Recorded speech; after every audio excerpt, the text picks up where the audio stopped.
Mabuti ng handa kaysa umiyak at maging kawawa. Ito po yung sinabi sa akin ng isang natuluyan ko nung makita kong karamihan sa kanilang gamit ay wala na sa first floor ng kanilang bahay.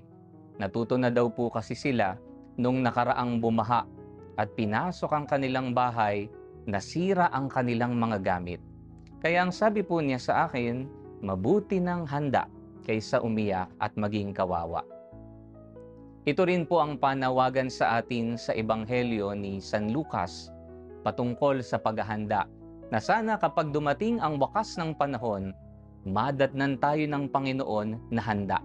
Kung sakali mang tayo mamatay, kung sakali man na dumating ang paghuhukom, ay saan kaya tayo mapupunta? Handa na nga ba tayo? Sana ay ihanda natin ang ating sarili ngayon pa lang sa mundong ito.